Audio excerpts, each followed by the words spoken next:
انسان زندگی میں جب جدوجہد کرتا ہے، کوشش کرتا ہے، وہ بہت سارے دنیاوی اسباب اختیار کرتا ہے، جتنی عقل اللہ نے دی ہوتی ہے اس عقل کا بھی وہ استعمال کرتا ہے، کوشش کرتا ہے کہ کچھ اچیو کر سکے زندگی میں، کچھ مقاصد کا حصول اسے میسر آئے۔ عزیز بھائیوں، ایک بات اپنے ذہن میں اچھی طرح بٹھا لیں اور لکھ لیں کہ زندگی میں جو کسی بندے کو کامیابی حاصل ہوتی ہے وہ رب تعالیٰ کی مدد سے حاصل ہوتی ہے۔ اگر رب تعالیٰ مددگار ہو تو پھر کوئی چیز بھی رستے میں رکاوٹ نہیں بنتی، اور اگر مالک کریم کو منظور نہ ہو تو انسان بہترین سیاستدان ہو، اچھا ایڈمنسٹریٹر ہو، اس کا ذہن بڑی وسعت رکھتا ہو، بڑی اچھی پلاننگ کرنا جانتا ہو، سارا کچھ ہو، تو بندہ ناکام ہو جاتا ہے۔ مسلمانوں کو جتنی کامیابیاں ملیں ان کا پس منظر صرف اتنا تھا کہ اللہ تبارک و تعالیٰ نے اپنے بندوں کی مدد فرمائی، اور اب تعالیٰ نے قرآن مجید میں اس حقیقت کا بیان کیا، فرمایا بل اللہ مولاکم، فرمایا بلکہ اللہ تمہارا مولا ہے، وَهُوَ خَيْرُ النَّاصِرِينَ، اور وہ بہترین مددگار ہے۔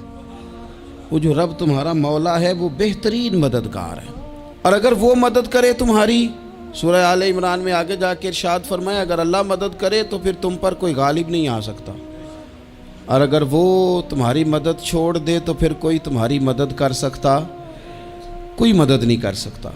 بدر کی جنگ بھی اور فتح مکہ بھی رمضان المبارک میں ہوا ہے۔ میں دونوں پر غور کر رہا تھا تو ایک نیا مضمون میرے ذہن میں آنے لگا۔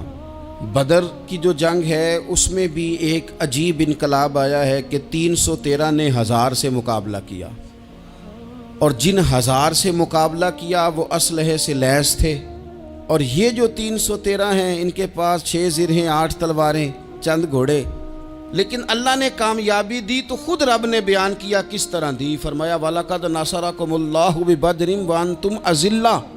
وہ کامیابی اس طرح ملی ہے کہ رب نے تمہاری مدد کی تھی، تم تو کمزور تھے، اللہ نے بدر میں تمہاری مدد کی، تم جیت گئے۔ وَلَقَدْ نَصَرَكُمُ اللَّهُ بِبَدْرٍ وَأَنْتُمْ أَذِلَّةٌ، اللہ نے بدر میں تمہاری مدد کی، تم تو کمزور تھے۔ پھر فتح مکہ نصیب ہوئی تو اس میں بھی بہترین منصوبہ بندی نبی پاک علیہ السلام نے فرمائی، بہترین حکمت عملی حضور نے اپنائی، لیکن ہمیں جو اللہ رسول نے بات سمجھائی وہ کیا ہے؟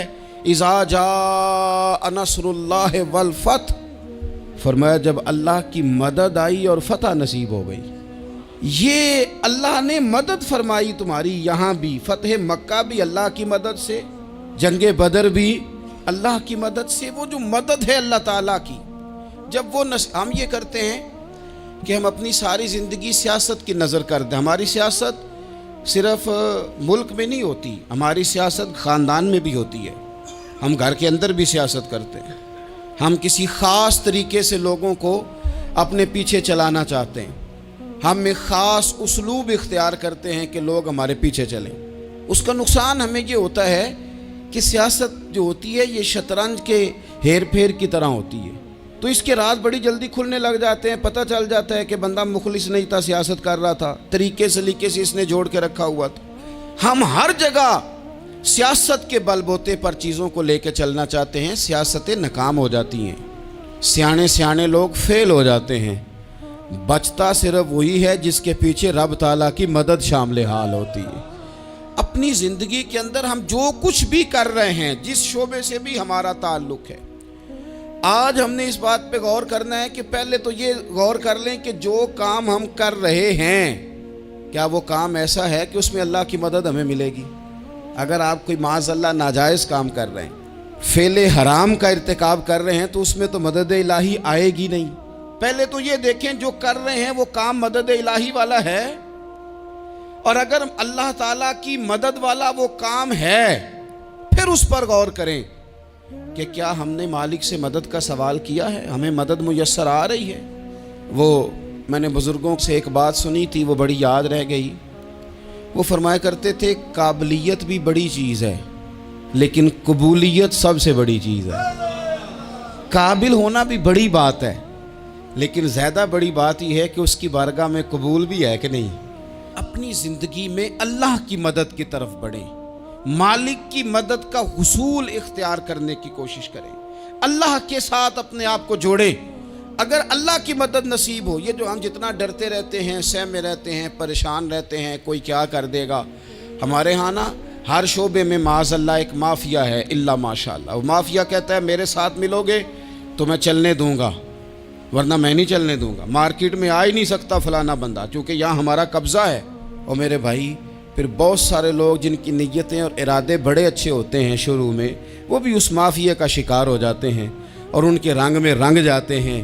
یاد رکھنا، کسی شخص کی بلیک میلنگ کا کبھی شکار نہ ہونا، کبھی کسی کی میٹھی اور مسجع مکفہ باتوں کا شکار نہ ہونا۔ کوئی کیا کر سکتا ہے اگر اللہ مددگار ہو تو؟ جس کو رب کریم اٹھانا چاہے اسے کوئی گرا سکتا ہے؟ ہم یہ ڈرے ڈرے سہمے پریشان فیصلہ کرنے کی طاقت نہیں، مجھے چلنا چاہیے کہ نہیں، اٹھنا چاہیے کہ نہیں، کرنا چاہیے، اٹھ باندھ کمر کیوں ڈرتا ہے؟ پھر دیکھ خدا کیا کرتا ہے۔ حضرت عبداللہ ابن عباس فرماتے ہیں میرے نبی پاک علیہ السلام نے میری تربیت فرمائی، حضور نے میری تربیت فرمائی، اور محبوب پاک علیہ السلام نے فرمایا عبداللہ یاد رکھنا، یہ نوجوان دوست میری بات لکھ لیں، پریشان لوگ میری بات لکھ لیں، جن کے پاس قوت فیصلہ نہیں وہ اس بات کو لکھ لیں۔ حضرت عبداللہ ابن عباس فرماتے ہیں میرے نبی پاک علیہ السلام نے مجھ سے فرمایا تھا عبداللہ سن، اگر ساری دنیا مل کے تیرا کوئی نفع کرنا چاہے کر نہیں سکتی جب تک میرے رب کی رضا نہ ہو، اور فرمایا ساری دنیا مل کے تیرا کچھ بگاڑنا چاہے تو عبداللہ بگاڑ نہیں سکتی جب تک رب کریم کی حکمت کا تقاضا نہ ہو۔